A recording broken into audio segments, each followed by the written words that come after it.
صدر کو اتنی تاخیر سے صفائی پیش کرنے کا خیال کیسے آیا، اب اپنے عملے کو بدنام کرنے کا ارتکاب کر رہے ہیں۔ سابق وزیر اعظم شہباز شریف اور سابق وزیر داخلہ رانا ثناء اللہ کا کہنا ہے کہ معاملے کی انکوائری ہونی چاہیے۔ بعض سیاسی جماعتیں خاص طور پر پی ڈی ایم نے صدر سے استعفے کا مطالبہ بھی کیا ہے۔ صدر پاکستان کے عہدے پر قبضے کی سازش کی جا رہی ہے۔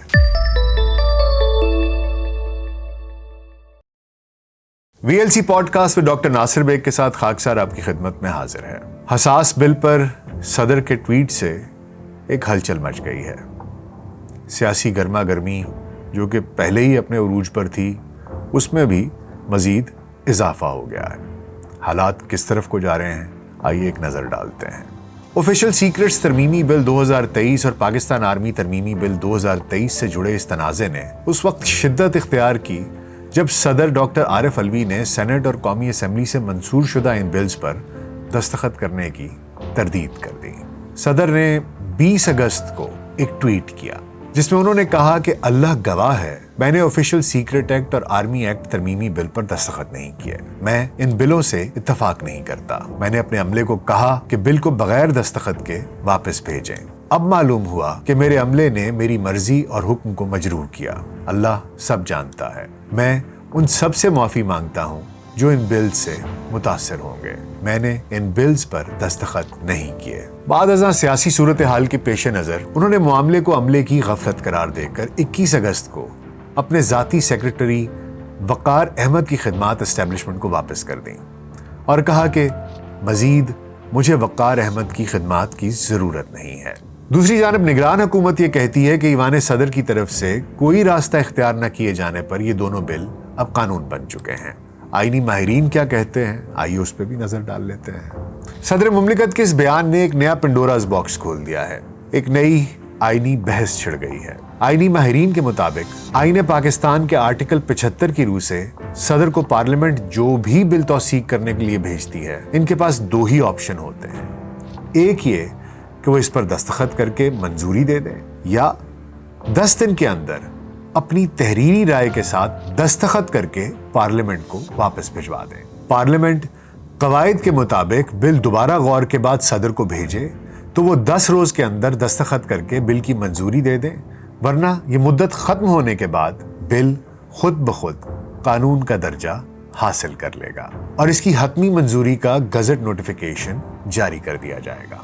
زیر بحث آفیشل سیکرٹ اور آرمی ایکٹ کے ترمیمی بل پارلیمنٹ نے صدر کو بھیجے، مگر مبینہ طور پر انہوں نے کوئی جواب نہیں دیا، جبکہ صدر نے ترمیمی بلوں کا 18 اگست کو نوٹیفیکیشن جاری ہونے کے 2 روز بعد ٹویٹ جاری کر دیا کہ میں نے ترمیمی بلوں کی منظوری دی ہی نہیں۔ ایک دلچسپ صورتحال جو اب ڈیولپ ہو گئی ہے وہ یہ ہے کہ یہ بل منظور ہو گئے، قانون بن گئے، ان کے اوپر عمل درآمد بھی شروع ہو چکا ہے۔ یہ بات قابل ذکر ہے کہ ان حساس بلوں کے قانونی شکل اختیار کرنے کے بعد ان کے تحت مقدمات کی سماعت کے لیے خصوصی عدالت بھی قائم کر دی گئی ہے اور پی ٹی آئی کے وائس چیئرمین شاہ محمود قریشی کو سائفر کیس میں اس عدالت کے سامنے پیش بھی کر دیا گیا ہے۔ اس کیس میں پی ٹی آئی کے چیئرمین پہلے ہی حوالہ زنداں ہیں۔ صدر کے بیان پر مختلف رد عمل سامنے آئے ہیں۔ مبصرین نے بھی اس حوالے سے کئی سوالات اٹھائے ہیں، جن میں سے ایک یہ بھی ہے کہ صدر کو اتنی تاخیر سے صفائی پیش کرنے کا خیال کیسے آیا۔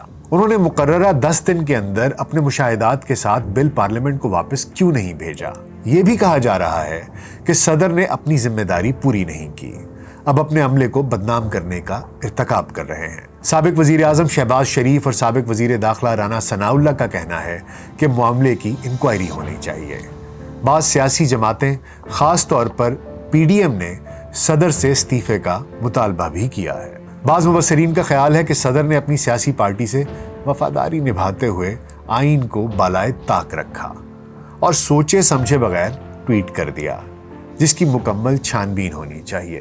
حقیقت تو غیر جانبدارانہ تحقیقات کے بعد ہی کھلے گی، لیکن اپنی نوعیت کا یہ ایک انوکھا واقعہ ہے۔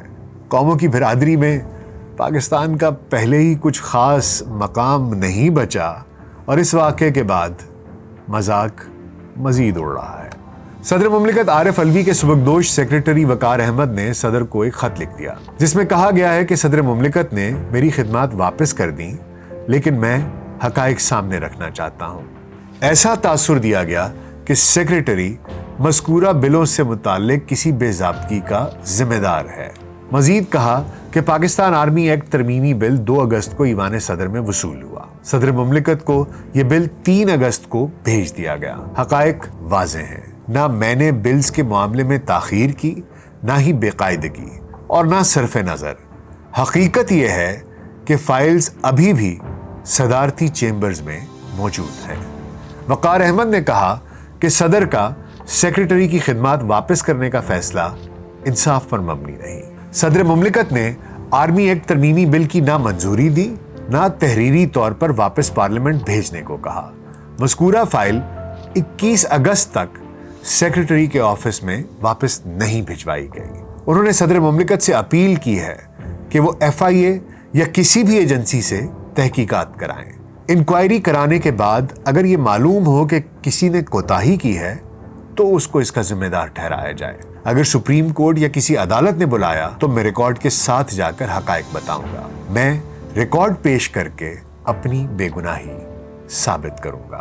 وقار احمد غالباً کچھ ماہ کے بعد ریٹائر بھی ہو رہے ہیں، اور اتنی لمبی سروس کے بعد کوئی بھی اپنے دامن پر داغ لے کر ریٹائر ہونا نہیں چاہتا۔ انہوں نے یہ بھی بتایا ہے کہ غالباً ان کے بچوں کی شادیاں ہیں، اور ہمارے ہاں اس طرح کے دھبے نسلوں تک چلتے ہیں، تو ان کا یہ اقدام سمجھ میں آتا ہے۔ اب ایک نظر اس چیز پر بھی ڈال لیتے ہیں کہ یہ بل ہے کیا۔ پاکستان کی سینٹ اور قومی اسمبلی نے اپنے علیحدہ اجلاسوں میں آرمی ایکٹ 1952 میں کی گئی ترامیم پر مبنی بل کو متفقہ طور پر منظور کیا تھا، جس میں یہ تجویز دی گئی ہے کہ کوئی بھی شخص سرکاری حیثیت میں حاصل کی گئی ایسی معلومات جو ملکی مفاد اور سلامتی کے لیے نقصان دہ بن سکتی ہوں کو ظاہر کرتا ہے یا اسے ظاہر کرنے کا سبب بنتا ہے، اسے 5 سال تک قید بامشقت کی سزا سنائی جا سکتی ہے۔ اس میں یہ تجویز بھی ہے کہ جو فوجی افسر دوران سروس ایسے عہدے پر فائز رہا ہو جو آرمی ایکٹ کے تحت آتا ہو اور جسے حساس قرار دیا گیا ہے، وہ اپنی ریٹائرمنٹ یا مستعفی ہونے یا پھر برطرفی کے 5 سال مکمل ہونے تک سیاسی سرگرمیوں میں حصہ نہیں لے سکتا۔ دوسری طرف آفیشل سیکرٹس ترمیمی بل میں تجویز دی گئی تھی کہ امن و امان، تحفظ، مفاد اور دفاع کے خلاف انٹیلیجنس اداروں کے اہلکاروں، مخبروں یا ذرائع کی شناخت ظاہر کرنا جرم تصور ہوگا۔ اس وقت کے وزیر قانون اعظم نذیر تاڑ نے کہا تھا کہ آفیشل سیکرٹس ترمیمی بل میں انٹیلیجنس اداروں کی جانب سے شہریوں کو بغیر وارنٹ گرفتار کرنے کی شک حذف کر دی گئی ہے۔ اب ایک نظر ذرا سیاسی گرما گرمی پر بھی ڈال لیتے ہیں۔ اس نئے تنازع کے بعد پاکستان میں سیاسی درجہ حرارت کچھ بڑھ گیا ہے۔ سابق وزیر خزانہ اور مسلم لیگ نون کے رہنما اسحاق ڈار نے ٹویٹر پر پیغام میں کہا کہ صدر عارف علوی کو اعتراضات کے ساتھ بل واپس بھیجنے کا تحریری یا ریکارڈڈ ثبوت دینا ہوگا۔ اخلاقی تقاضا یہی ہے کہ عارف علوی مستعفی ہو جائیں۔ کچھ یہی رائے دیگر کئی سیاستدانوں اور تجزیہ کاروں کی بھی ہے۔ سوشل میڈیا پر جاری بیان میں PTI رہنما بیرسٹر سیف نے کہا کہ قانون سازی کے لیے صدر مملکت کی منظوری ضروری ہے۔ صدر آرٹیکل 75(1) کے تحت بل کو منظور کیے بغیر واپس بھیج سکتے ہیں، اور بل واپس بھیجتے وقت کسی تحریری تبصرے یا رائے کی ضرورت نہیں۔ کہتے ہیں کہ بل مقررہ مدت کے بعد خود بخود قانون نہیں بن سکتا۔ خود بخود قانون بننا مشترکہ پارلیمانی منظوری کے بعد کا عمل ہے۔ صدر کی بل کے منظوری سے انکار کے بعد کسی مزید تحریری وضاحت کی ضرورت نہیں رہی۔ انہوں نے مزید یہ بھی کہا کہ اس ترمیم کی کوئی قانونی حیثیت نہیں رہی۔ بل کو اب دوبارہ پارلیمانی عمل سے گزارنا پڑے گا، جبکہ سپریم کورٹ کو قانون سازی کے آئینی عمل کی پامالی کا نوٹس لینا چاہیے۔ صدر کو اندھیرے میں رکھ کر قانون کا گزٹ نوٹیفیکیشن قانون کا مذاق ہے۔ بقول ان کے یہ دونوں ترامیمی قوانین انسانی حقوق سے متصادم ہونے کے باعث آرٹیکل 8 کے منافی ہیں۔ اس قانون سازی کے پیچھے بدنیتی کار فرما ہے۔ انہوں نے یہ بھی کہا کہ صدر پاکستان کے عہدے پر قبضے کی سازش کی جا رہی ہے۔ مسلم لیگ نون کی رہنما سحر کامران کا خیال ہے کہ صدر عارف علوی اس تمام تنازع سے دراصل سیاسی پوائنٹ سکورنگ کرنا چاہتے ہیں۔ میرے خیال میں ان پر سیاسی پارٹی کا دباؤ آیا ہے، یا انہوں نے خود کو اپنی پارٹی کی سیاست میں ریلیونٹ رکھنے کے لیے یہ کام کیا ہے۔ مسلم لیگ نون کے سابق senator lieutenant general retired Abdul Qayyum نے کہا ہے کہ پاکستان کے موجودہ سیاسی دور میں PDM اور PTI دونوں ہی سیاسی پوائنٹ سکورنگ کر رہی ہیں۔ اس وقت پاکستان ایک ٹرانزیشنل فیز سے گزر رہا ہے۔ تحریک انصاف کے ترجمان زلفی بخاری اور رؤوف حسن نے کہا کہ صدر کو عہدہ چھوڑنے کی کوئی ضرورت نہیں۔ ہماری جماعت صدر علوی اور ان کے اس موقف کی مکمل حمایت کرتی ہے کہ وہ کسی بھی متنازع بل پر دستخط نہیں کریں گے، کوئی سمجھوتا نہیں کیا جائے گا، کوئی استعفیٰ نہیں ہوگا۔ وہاں پیپلز پارٹی، JUI اور دیگر سیاسی جماعتوں کی جانب سے بھی صدر کے ٹویٹ کو شدید تنقید کا نشانہ بنایا جا رہا ہے۔ آئیے اب یہ بھی دیکھ لیتے ہیں کہ کیا صدر کے دستخط کے بغیر کوئی بل قانون بن سکتا ہے یا نہیں۔ یہی سب سے بڑا سوال ہے کہ آیا دونوں ایوانوں سے منظور یہ بل صدر کے دستخط کے بغیر قانون بن گئے ہیں یا نہیں بنے ہیں۔ پاکستان میں قانون سازی کے لیے کیا صدر کے دستخط کا ہونا ضروری ہے؟ اگر صدر دستخط نہ کرے تو کیا کوئی بل خود ہی قانون بن جاتا ہے؟ ان کے جوابات سے پہلے تھوڑا جان لیجئے کہ ایوان صدر میں فائل کے اوپر یا نیچے آنے کا طریقہ کار کیا ہوتا ہے۔ ایوان صدر کام کیسے کرتا ہے؟ عالمی خبر رساں ادارے کو ایوان صدر سے وابستہ ایک سابق افسر نے بتایا کہ وزیر اعظم ہاؤس اور ایوان صدر کا عملہ 2 ڈپارٹمنٹس میں منقسم ہوتا ہے۔